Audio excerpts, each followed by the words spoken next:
우리 고린도 전서를 보게 되면은 고린도 교회가 어떤 상황인지에 대해서 잘 알 수 있습니다. 그래서 우리 고린도 전서를 보게 되면은 고린도 교회가 어떤 교회인가 우리가 알 수 있는 것들은 교회가 참 문제가 많았다. 문제가 많은 그 교회를 바로잡기 위해서 이 바울이라는 사람이 편지를 보내어 교회의 문제들을 좀 올바로 해결해 보고자 하는 그런 모습이 있었다. 이렇게 우리가 잘 이해할 수 있습니다. 그러다 보니까 고린도 교회가 겪고 있었던 그 문제들은 이 분열이라는 문제, 또 지도자들을 앞세워서 이름을 내세워서 서로가 나누어지는 모습, 또 음행과 행음이라는 것들, 이 간음하는 것들, 이런 것들이 이 교회 성도들 가운데서도 공공연하게 있었다는 문제, 그리고는 교회의 문제를 세상 법정 앞에 가서 판단받으려고 하는 문제, 그뿐만 아니라 하나님이 각자에 맞게끔 교회를 잘 섬기라고 준 그 은사를 자기가 우월하다는 것을 자랑하려고 하는 도구로 사용하고 있었다는 문제. 이렇게 보면은 고린도 교회는 참으로 문제가 많은 교회였던 것 같습니다. 그런데 사실 이 고린도 전서를 통해서 바울이 말하고자 하는 것은 보면은 표면적으로는 여러 가지 교회의 문제들이 언급되지만은 바울이 말하려고 하는 정말 중요한 핵심은 무엇이냐? 하나입니다. 하나. 이 나무의 뿌리가 문제가 있으면은 이 뿌리를 통해서 가지가 시들거리고, 그리고 나뭇잎 색깔이 변화되어지고, 열매 결실이 잘 안 맺어지고 여러 가지의 현상들이 나타나죠. 그러나 그 문제는 그런 표면적인 것이 문제가 아니고 더 중요한 문제는 뿌리의 문제라는 거예요. 그랬을 때 오늘 이 고린도전서를 보시게 되면은 바울이 말하려고 하는 정말 고린도 교회의 그 뿌리의 문제가 무엇인가 하면은 세상에는 그 잣대라는 게 있습니다. 그 사람이 얼마나 훌륭한 사람이고 얼마나 우월한 사람이고 성공한 사람인가, 이런 모든 것들을 결정하고 판단하게 되는 잣대가 있는데, 그런데 그거는 세상의 잣대로 세상 사람들이 하는 그런 판단입니다. 그런데 그런 잣대를 가지고 오늘 교회 안에 들어와서도 똑같이 그것이 우월한 사람이고 하나님께 복을 받은 사람이고 탁월한 사람이고 능력이 있는 사람이고, 이 교회 안에서도 세상에 있는 잣대로 서로를 평가하고 판단하더라는 것입니다. 그래서 세상의 잣대로는 가지고 있는 지식이, 그리고 말의 언변술이 좋은 사람이 그들의 리더라는 평가가 있었습니다. 그러니까 그런 세상의 판단 기준을 가지고 와서 교회의 지도자들의 우월함을 판단하고 있는 것입니다. 이게 더 큰 문제였습니다. 그러니까 중요한 핵심은 겉으로 드러나는 것이 아니라 왜 세상의 판단을 우리가 가지고 와서 이 모든 것들을 판단하고 있느냐, 그리고 그 세상의 판단에 잘 보이려고 하고 있느냐, 이게 더 중요한 문제였다는 것이에요. 그래서 오늘 그들은 세상의 판단을 가지고 와서는요, 세상이 이 육체라는 것은 영혼의 감옥이라고 영지주의자들은 판단하고 사람들도 그렇게 믿고 있었습니다. 그러니까 이 육체는 어떻게 나쁘게 굴리더라도, 악하게 쓰이더라도 이거는 절대로 내 영혼 구원에 영향을 안 미친다는 것이에요. 그러니까 이렇게 교회 성도로서 예배하다가 내가 사업을 위해서 이반 신전에 가서 제사장들과 음란한 행동을 하더라도 나의 구원에는 영향을 안 미친다는 이 세상이 판단을 해줬기 때문에 전혀 그것에 대해서 여러분 꺼리낌이 없이 음행한 행동을 하고 있었던 것입니다. 왜? 세상이 그렇게 다 인정해 줬기 때문에 그렇다는 것이죠. 그리고 뿐만 아니라 세상의 기준으로 볼 때는요, 이 은사가 다양한데 그 중에 특별한 것들만 이게 우월하다고 생각한 것입니다. 그래서 그 우월함을 자랑하고자 하는 수단으로다. 왜? 세상이 이 여러 은사들 가운데 요거를 우월하다고 인정해주고 판단해줬기 때문에 이걸 가진 사람이 교회에서도 우월하다는 것입니다. 결국에 이 바울이 볼 때에 심각한 것은 왜 세상의 판단 기준을 가지고 와서 그 판단 기준에 부합하고 거기에 합당하게 되어지면은 그게 하나님의 축복이라고 말하고, 거기에 부합하지 않고 적합하지 않으면은 왜 하나님이 시험과 어려움을 주셨다고 말하는가? 그 판단을 도대체 누가 하고 있는 것인가? 그건 바로 세상이 판단을 성도들을 하고 있다는 거예요. 성도들의 하나님의 축복 여부와 하나님의 인도하심 여부도 다 누가 판단을 해주고 있느냐? 세상이 판단을 해주고 있다는 거예요. 이러한 것들 속에서 오늘 더욱더 심각하게 받아들여지는 것이 바로 고린도 교회의 어려움이었다는 거예요. 그래서 보면은 고린도전서를 보시게 되면은 그래서 계속 앞에서부터 1장서부터 해갖고 반복되는 단어가 바로 판단이라는 단어입니다. 판단. 또 판단이라는 단어는 나오지 않지만은 그 판단 때문에 나타나는 현상들과 여러 다른 말들을 갖다가 1장서부터 계속적으로 거의 끝날 때까지 이거를 지속적으로 합니다. 그래서 이번 주에는 우리가 4장을 통해서 생각해보고 다음 주에는 12장을 통해서 한번 생각해 보려고 합니다. 여러분, 우리는 성도입니다. 하나님께 부름을 받은 성도예요. 그렇기 때문에 세상의 판단에 우리가 좌우되거나 그것에 내가 상처를 받거나 그것에 내가 넘어지거나 포기하는 그런 것이 성도가 아닙니다. 세상을 오히려 판단하고 내가 왜 저런 세상 속에 불림을 받았는가에 대해서 확신을 갖고 그러한 주어진 역할을 감당하는 게 성도예요. 그래서 고린도 교회에는 여러 가지가 있었겠죠. 세상이 판단하는 그 잣대들이. 그런데 우리가 지난주에 살펴본 것처럼 고린도 교회 안에 조금 영향을 끼쳤던 판단 잣대가 있었습니다. 그게 무엇인지 1장 22절서부터 24절까지를 한번 참고로 보겠습니다. 유대인은 표적을 구하고 헬라인은 지혜를 찾으나 우리는 십자가에 못 박힌 그리스도를 전하니 유대인에게는 거리끼는 것이요 이방인에게는 미련한 것이로되 오직 부르심을 받은 자들에게는 유대인이나 헬라인이나 그리스도는 하나님의 능력이요 하나님의 지혜니라 라고 말합니다. 자, 그런데 여기 보니까 부르심을 받은 우리는 주 예수 그리스도의 성도들이에요.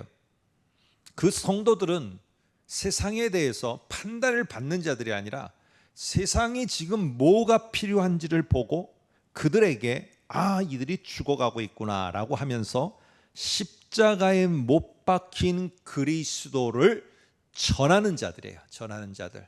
그러니까 우리는 세상을 판단하는 자들이지 세상에게 판단을 받는 자들이 아니에요.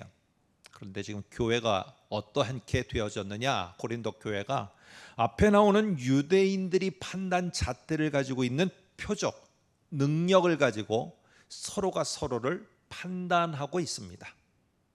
그 기준이 어디예요? 유대인의 능력이에요. 유대인들이 추구하고 있는, 아니면은 헬라인들이 추구하고 있는 엘리트 의식, 이 높은 지식을 가졌다는 것, 또 높은 지혜를 가지고 있다는 것, 이런 걸 가지고 지금 교회가 판단을 하고 있다는 것입니다. 그래서 그것이 탁월한 사람은 우리들에게 좋은 지도자, 그것이 부족한 사람은 능력 없는 자. 그런데 오늘 바울이 보니까 이게 너무 안타깝더라는 거죠. 그러면서 오늘 말하고 있는 게 22절에서 24절까지입니다.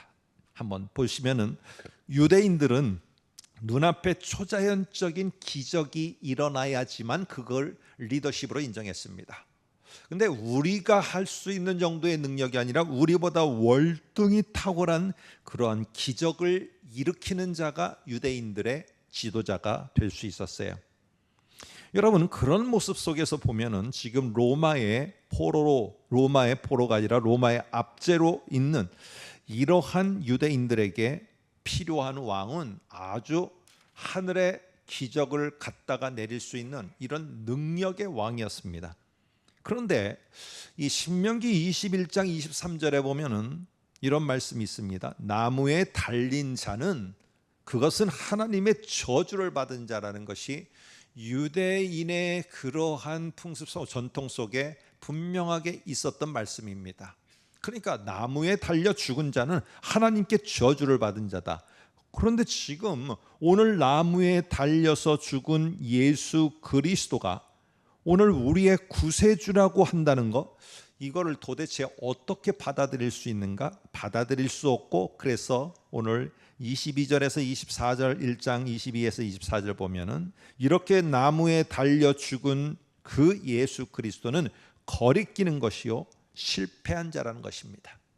그런데 이런 영역에서 능력이 있느냐 없느냐, 이게 교회 안에서도 하나님이 주신 다양한 은사들이 있어요. 여러분, 힘이 다해서 이제는 내가 예배에 참석할 수밖에 없고 기도를 할 수밖에, 요것밖에 내가 할 수 없는 그런 능력, 그런 은사를 가진 분이 있습니다. 여러분, 그럴 때 오늘 이 시대의 판단 기준으로 보면은 그렇게 무기력한 자는 여러분 아무런 의미가 없는 자로 평가될 수밖에 없어요. 근데 가지고 있는 은사들이 하나님께서 다 다르게 주셨는데도 불구하고 탁월한 능력을 가진 자를 우월하다고 판단했고, 그런 다양한 은사 가운데서 천사의 말이라는 닉네임을 가지고 있었던, 천사들이 하는 말을 하는 자들이라는 닉네임을 가졌던 이런 방언을 하는 은사를 가진 자들이 교회 안에서 우월하게 칭송을 받았습니다. 그러니까 섬기는 일, 저기 남이 안 보는 데서 돌보는 일, 이렇게 하는 자들이 그 일들을 다 뒤로다가 내던지고는 모두가 우월하다고 인정받는 그 방언을 얻기 위해서 다 방언하며 매어 달리는 일이 벌어져서 오늘 12장서부터 14장까지는 이 부분에 대해서 아주 많은 장을 할애해서 오늘 바울이 다시 한번 그들에게 각인시키고 그리고는 교정하고 있습니다. 여러분, 이런 모습에서 1장에 아예 딱 못을 박아서 말을 합니다. 하나님의 이치는 어떤 것이냐? 세상이 저 능력 없다, 저 어디다 쓸모가 있겠어? 뭔 가진 탁월함이 있어? 이런 자들을 하나님은 불러서 성도로 불러주신다. 그리고는 그들을 통해서 저 세상에서 강하다고 하고 능력 있다 하고 지혜롭다 하는 자들을 하나님은 부끄럽게 만드시는 것이 하나님의 이치이다. 이게 1장 27절의 말씀입니다. 여러분, 헬라인들은요 뭘 구하고 뭘 찾아다녔느냐? 지혜로운 자를 찾아다녔습니다. 지식이 많은 자, 나보다는 좀 더 지식이 많아야 되고 내가 모르는 것을 그는 알고 있어야 됩니다. 나만큼만 알고 있으면은 그거는 들을 가치도 없고 그거는 내가 따를 가치도 없습니다. 한번 그래서 이 헬라인들은요, 유대인들은 어떻게 했느냐? 우리와 같은 할례를 받거나 우리가 생각하는 것과 다르다고 해서 유대인들은 다른 모든 민족을 이방인이라고 했습니다. 그런데 이 헬라인들은 자신들은 헬라인이라고 불렀어요. 왜 그러느냐? 자신들이 쓰는 언어가 탁월하다고 생각했습니다. 이 언어가, 이 헬라라는 언어가, 헬라 말이라는 언어가 그 당시에 로마 제국 속에서 통용되는 언어였어요. 그러니까 우리 민족의 언어가 통용되고 있다는 사실 속에서 상당히 프라이드가 높았고, 그런 자기들의 엘리트 의식이 상당히 높았습니다. 어릴 때 그러지 않았습니까? 우리나라가 조금 더 잘 살아서 내가 영어를 안 배우고도 살 수 있다면 얼마나 좋겠는가. 그런데 요즘에 우리나라 말을 배우려는 사람들이 세계 곳곳에 있어요. 이제는 외국에 나가서 굳이 영어를 안 하고 내가 한국말을 하더라도 기가 안 죽는 시대가 돌아왔다는 거죠. 이처럼 자신들의 언어가 통영어가 됐다는 사실은 상당히 우월감에 빠질 수 있고 상당히 자기들이 엘리트 의식과 지식인이라고 확신할 수 있게 되었습니다. 이게 바로 헬라인들, 그리스 사람들이었습니다. 여러분, 이래서 오늘 바울이 하는 말을 참고로 한번 볼까요? 로마서 1장 14절인데 앞에 보시면은요, 이런 말을 합니다. 로마서에서 헬라인이나 야만인이나 라고 말하면서 헬라 사람들이 헬라 말을 안 쓰는 사람들을 뭐라고 지칭했느냐? 야만인이라고 했어요. 그런데 거기 성경에는 번호가 붙어 있거든요. 그 번호 밑에, 성경 밑에 보면은 야만인이라는 말이 무슨 뜻이냐 하면 이런 거라고 설명을 해놨어요. 야만인이라는 거는 헬라어를 사용하지 않는 사람.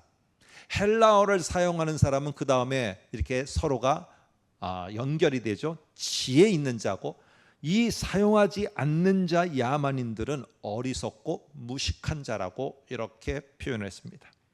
여러분, 이런 것처럼 자신들이 생각하는 엘리트 의식의 지식인들이 생각할 때 구원자가 십자가에 못 박혀서 죽는다, 이거는 인간의 지혜, 어떤 지혜의 지혜를 가진 자가 평가하더라도 이거는 정말로 무식한 미련한 것이라고 평가를 했습니다.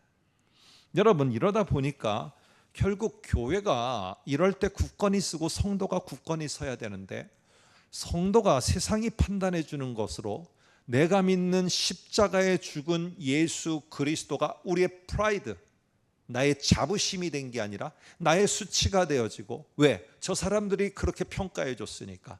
능력 없는 자를 구원자라고 믿고 있는 저자들이 얼마나 정말로 무식한 자이고 무능한 자인가, 이런 평가 속에서 성도들이 흔들려 갑니다. 십자가에 죽으신 그 예수 그리스도에 대한 확신이 흔들려 가는 것입니다. 그리고는 335 교회에 모일 때마다 예수 그리스도가 나를 위해 십자가에 죽으심이 내게는 큰 자랑이요, 바울이 말한 것처럼 내게는 은혜로다, 이런 말은 교회 안에서는 없고, 335가 모여서 세상에 누가 어떤 부류가 영역이 나를 이렇게 판단해 줬는데, 내 자녀를 이렇게 판단해 줬는데 얼마나 내가 축복을 받았는지 모른다, 세상 판단에 내가 잘 맞췄다는 것 때문에, 우리의 누군가가 잘 맞췄다는 것 때문에 그거를 복으로 여기고 살고 있는, 그래서 우리가 전할 때도 십자가에 죽은 예수 그리스도의 이 복음을 전하는 게 아니라, 교회에 나오면은 나처럼 이렇게 세상의 판단을 잘 받는 우월한 자와 우월한 자녀가 될 수 있다, 이렇게 하면서 교회에 오도록 초청을 하는 이러한 모습이 오늘 시대를 말하는 게 아니라 이 고린도 교회의 상황이었다는 사실입니다. 여러분, 오늘 이런 모습에서 성도는 세상이 요구하는 판단을 충족시키며 살아가는 자들이 아닙니다. 그 판단에 잘 부응했다고 그것이 하나님이 원하시는 삶이라고 우리가 일치한다라고 보면서 살아가는 자들이 아닙니다. 하나님의 부르심을 받은 1장 2절에 바울이 강조하면서 서신서를 시작하는 성도라 부르심을 받은 자는요, 오늘 십자가에 못 박힌 예수 그리스도를 세상이 어리석다, 미련하다 이렇게 판단해 줘도 그것에 흔들리는 것이 아니라, 이 어리석어 보이는 예수 그리스도의 십자가 속에는 바로 하나님의 능력, 1장 24절에 나오는 것처럼 하나님의 지혜가 있다. 그래서 내가 어떤 어둔한 말로 십자가의 복음을 전한다 할지라도, 내가 어둔한 말로 십자가에 달린 그 예수 그리스도를 한마디밖에 말하지 못하더라도, 나의 말재주가 논리정연하게 피는 그런 능력으로다가 저 사람들이 복음을 받아들이는 게 아니라, 그 주 예수 그리스도의 십자가의 그 복음에는 하나님의 24절 능력, 하나님의 지혜가 있기 때문에 그 사람들이, 저와 여러분들이 그 복음을 듣고 변화가 되는 것입니다. 여러분, 이러한 모습에서 성도는 세상을 판단하는 자이지 세상의 판단을 받는 자가 아니라는 거예요. 자, 우리 한번 6장 2절을 볼까요? 성도들이 자꾸만 교회의 문제를 세상 법정에 가서 판단을 받으려고 하는 모습이 보여졌어요. 그러니까 바울이 하는 말입니다. 성도가 세상을 판단할 것을 너희가 알지 못하느냐? 세상도 너희에게 판단을 받겠거든 지극히 작은 일 판단하기를 감당하지 못하겠느냐? 여러분, 성도가 세상을 판단하는 것입니다. 저렇게 되어지는 세상을 보면서 나는 저런 게 싫어해서 도망가는 게 성도가 아니고요. 야, 세상이 이렇게 판단하고 이런 사람을 우월하다, 성공했다, 복받았다 평가해 주는구나. 그러니까 내가 거기에 잘 맞춰야겠구나.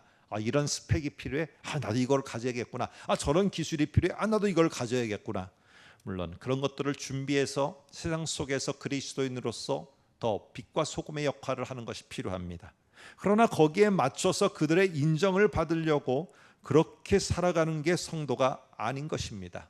성도는 그 세상을 정확하게 분별하고 그 세상이 도대체 뭘 필요로 하는지를 알고, 바울은 그 필요로 하는 것을 바로 너희들이 수치스럽게 생각하고 너희들이 꺼리끼는 십자가에 죽은 저 예수 그리스도가 너희들이 진정으로 살기 위해서는 반드시 필요한 것이다 라고 진단을 했고 분별을 했고, 그러기에 바울은 내가 자랑할 것이 있다면 나는 오직 십자가의 예수만 자랑할 것이다. 이게 바로 바울이 말하고 있는 것입니다. 여러분, 그래서 우리에게 부르심을 받은 성도는 세상이 어떻게 판단해 줬다고 거기에 막 낙심해서 절망해서 그냥 방에서 나오지 않고 있는 그런 것이 아니고요, 세상이 뭐라고 판단해 주던 우리에게는 세상이 나를 판단할 수 있는 게 아니다. 내가 너희 세상을 판단한다는 이런 다시 나에 대한 자부심과 확신이 성도된 우리에게는 있어야 됩니다. 그래서 바울은 로마서 12장 2절 참고로 한번 같이 볼까요? 이렇게 말합니다. 너희는 이 세대를 본받지 말라라고 합니다. 말고 이렇게 말합니다. 제가 이거를 한 두 번 정도 말씀드렸던 것 같아요. 여기에 본이라는 말은 틀이라는 말입니다. 어떤 거를 찍어내는 틀이에요. 그러니까 우리의 동전을 찍어낼 때 그 동전 틀이 있죠. 거기다가 주화를 만들기 위해서 뭘 부으면, 은을 붓거나 부으면 그 모양대로 찍혀져 나옵니다. 세상이 만들어 놓은 판단의 틀에다가 내가 잘 들어가서 세상이 원하는 대로 쫙 찍혀져 나왔다. 이렇게 살지 말라는 말입니다. 본받지 말라는 것이. 거기가 원하는 대로 내가 잘 찍혀 나와서 나는 정말로 하나님이 복된 인생을 살게 하셨구나, 이렇게 너도 생각하지 말으라는 것이에요. 너희는 오직 마음을 새롭게 함으로 변화를 받아 하나님의 이 세상을 향한 선하시고 기뻐하시고 온전하신 뜻이 무엇인지를 분별하는 게 성도예요. 분별하는 게. 그 분별할 때 나중에 최종적인 결론은 뭐냐? 저들에게는 십자가에 죽은 예수 그리스도가 필요하구나. 이거를 확신 가질 때 그 다음에 내가 무엇을 이 세상에서 해야 될지를 보게 되어집니다. 그 내용이 오늘 4장의 내용입니다. 한번 4장 1절을 볼까요? 이렇게 말합니다. 사람이 마땅히 우리를 그리스도의 일꾼이요 하나님의 비밀 맡은 자로 여길지어다. 이 말은 3장 22절에 보니까 이 바울 자신과 고린도 교회 현재 목회자 아볼로, 아주 말을 잘하시는 그런 분이었던 것 같습니다. 아볼로 목회자가 가르치는 것도 잘하고, 그리고 베드로, 이렇게 자기들이 세상의 기준인 언변과 지식과 그리고 이런 웅변술과 능력을 가지고 지도자들을 평가를 하고 있는 거예요. 그럴 때 오늘 바울이 이런 말 뒤에 이어서 4장 1절에 이런 말을 하는 것입니다. 너희들이 세상이 가진 잣대를 가지고 우리를 이렇다 저렇다 말하는데 니네들이 좀 세상의 잣대로 그렇게 우리를 판단하지 않았으면 좋겠다. 우리 모두는 다 스스로가 어떤 판단을 하든 우리에게는 분명한 확신이 있는데 우리는 하나님의 일꾼이라는 확신이다. 하나님의 비밀을 맡았다는 이 맡은 자라는 확신이다. 우리가 이렇게 좀 확신 있게 나아가는데 너희들도 우리를 그렇게 여겨주면 좋겠다. 너희들 평가하지 말고 누가 우월하니 누가 탁월하니 이렇게 하지 말고 저들 모두는 하나님이 한 분이시고 그들 모두는 하나님 앞에서 하나님의 비밀을 맡은 자들이고 그리고는 주 예수 그리스도의 일꾼들이다. 저들은 확신을 갖고 살아간다. 이렇게 여겨줬으면 좋겠다. 나도 그렇게 내 자신을 보고 있다. 여러분, 오늘 그래서 이 바울은 자신을 언변술이 약하다는 걸로 리더십에 대해서 판단하고 있는 그 성도들을 향해서 이렇게 말합니다. 4장 3절에 너희에게나 다른 사람에게나 판단받는 것이 내게는 매우 작은 일이라. 나도 나를 판단하지 아니하노니. 라고 말하면서 자기 자신이, 물론 바울이 사람인데 그 타인들이 평가하고 판단하고 막 그런 소리를 하는데, 여러분 마음이 이렇게 흔들림도 없이 다 꼿꼿하게 있다. 그랬겠습니까? 그러나 그도 참 힘들었어요. 이 편지 속에서 언급할 정도로 보니까 그것이 힘들었지만, 바울은 그럼에도 불구하고 다시 자신을 정리하면서, 내가 그런 세상의 판단에 내가 흔들려 버리면은, 내 자신의 정체성을 잃어버리면은, 내가 뭘 해야 될지 잃어버리면은 안 되지 않는가? 그리고는 그런 판단을 들었다고 나도 나를 판단하면서, 너는 그 정도밖에 안 돼, 너는 그 정도밖에 능력이 없어, 너는 그런 탁월한 리더십이 아니야, 이렇게 나를 판단해서 나를 묶어버린다면은 이게 어찌 됐단 말인가? 나는 그렇게 하고 싶지 않다. 4장 3절의 말입니다. 그러면서 확신하면서 뭐라고 말하느냐? 나는 이런저런 판단을 하더라도 십자가에 죽은 예수 그리스도, 그분은 우리의 복음인 것처럼 나는 하나님의 주 예수 그리스도의 일꾼인 것이 변화가 없도다 하며, 자, 이 말을 할 때 우리는 지지난주에 일꾼에 대해서 살펴봤습니다. 다시 한번 보면은, 일꾼이라는 말은 배 밑창에서 북소리에 따라 노를 젓는 사람입니다. 거북선이 여러분 지금처럼 엔진이 있어서 엔진으로 움직이며 이렇게 핸들을 돌리면서 좌로 가고 우로 가고 뭐 이렇게만 할 수 있었던 것은 아니겠죠. 그러니까 밑에, 이 배 밑에서 노를 젓는 사람들이 있어요.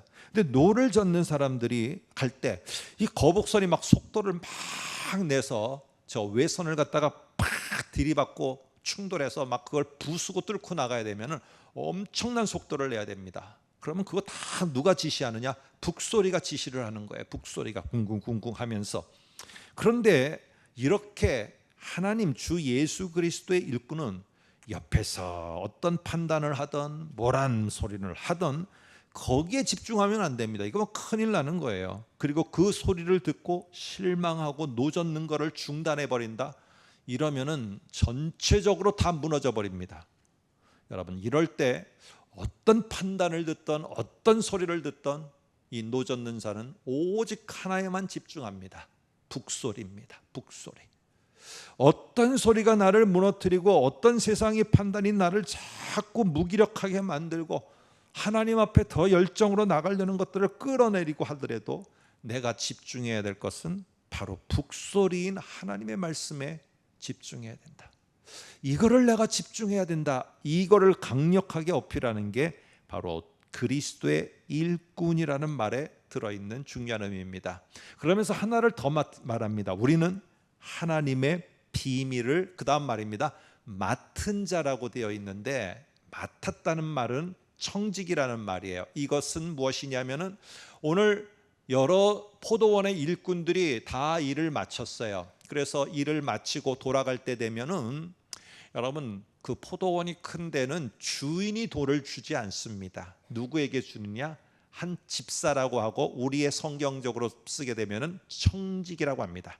이 청지기에게 오늘 이 돈을 맡깁니다. 그러면은 청지기가 주인으로부터 맡은 이 돈을 일꾼들에게 품삯을 하나씩 하나씩 다 나누어 주는 게 뭐냐? 요 맡은 자가 하는 역할입니다. 오늘 그래서 오늘 이 속에서 오늘 하나님의 비밀을 맡은 자라고 할 때, 이것은 하나님이 내게 주신 하나님의 구원의 복음이라는 이 최고의 가치를 내가 위탁받았어요. 그래서 이거를 필요로 하는 세상의 사람들에게 내가 분별해서 그들에게 신실하게 나누어 주는 청지기, 이게 바로 하나님의 비밀을 맡은 자입니다. 이 사실에 대해서, 이 하나님의 비밀에 대해서 고린도전서 2장 7절에도 바울은 또 말합니다. 한번 볼까요? 오직 은밀한 가운데 있는 하나님의 지혜를 말하는 것으로서 곧 감추어졌던 것인데, 하나님이 우리의 영광을 위하여 만세전에 미리 정하신 그것, 그리고 감추어졌던 그것을 오늘 그 시대 속에 하나님이 그 비밀을 딱 청지기들에게 주어서 그 비밀을 나누어 주라고 했습니다.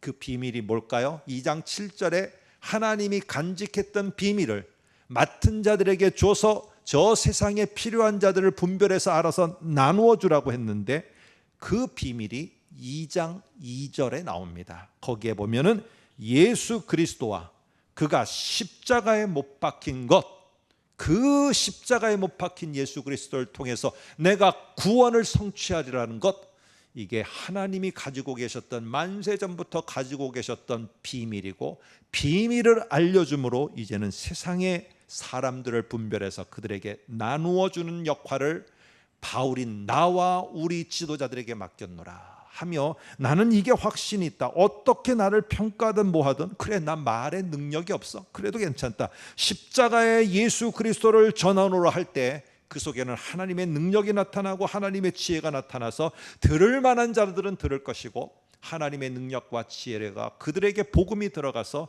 변화되게 할 것이다. 나는 이거를 확신한다 하며, 바울은 어떠한 세상 판단에도 흔들리지 않을 것을 다시 한번 강조합니다. 여러분, 그래서 그리스도의 일꾼이라는 말이 세상의 판단에 내가 흔들리지 않는다, 나는 세상 판단에 내가 흔들리지 않는다는 걸 강조했다면, 하나님의 비밀을 맡은 자라는 것은 세상을 내가 올바로 판단하는 자다, 그래서 분별하는 자다, 그들에게 내가 무엇을 줄 것인가를 나는 확실히 아는 자다, 이게 그 속에 담겨져 있습니다. 그래서 바울은 두 개의 비슷한 표현을 통해서, 하나는 판단받지 않는다, 하나는 내가 판단한다, 그리고 너희에게 필요한 십자가의 예수 그리스도의 복음을 내가 나누어 줄 것이다 하며, 자신이 해야 될 역할, 이렇게 판단받지 않나 나는 판단하는 자다, 이걸 강조하기 위해서 두 개를 같이 표현하고 있습니다. 그렇기 때문에 우리는 판단에 흔들리는 자가 아니라 우리에게 필요한 덕목은 무엇이냐, 4장 2절에 이렇게 말합니다. 그리고 맡은 자들에게 구할 것은 충성이니라. 맡은 자들이 구하는 게 아니고요, 맡은 자들이 필요합니까 주세요라는 게 아니라, 맡은 자들에게 맡긴 자가 요청하고 원하는 것은 무엇이냐, 그들의 충성이다. 우리 성경에는요 충성이라고 되어 있지만, 원문에 조금 더 우리가 함께 생각하면서 번역하면은 충성보다는 신실함입니다. 신실함. 그래서 오늘 이 말을 함으로 말미암아 주의 일꾼은, 이 북소리를 듣고 밑창에서 노를 젓는 사람은 북소리에 신실하게 흔들림 없이 따라갑니다.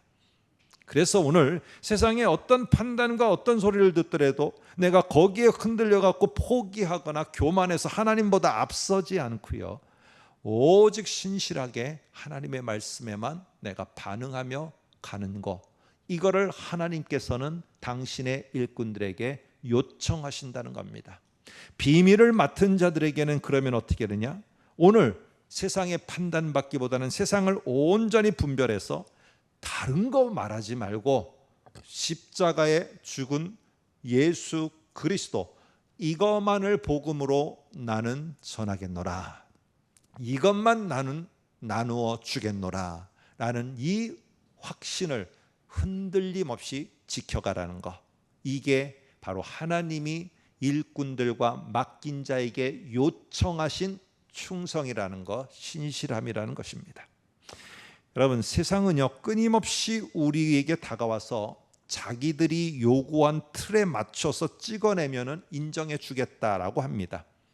유대인처럼 내 능력을, 네 능력을 한번 증명해 보라고 하고, 한번 우리들 틀에 와서 네가 능력이 얼만큼 있는지 한번 검증받아 보라고 합니다. 헬라인처럼 세상의 흐름에 맞게 스펙이 어느 정도 되느냐, 지혜와 지식이 얼마나 있느냐, 한번 우리가 만들어 놓은 틀에 네가 들어와 봐라.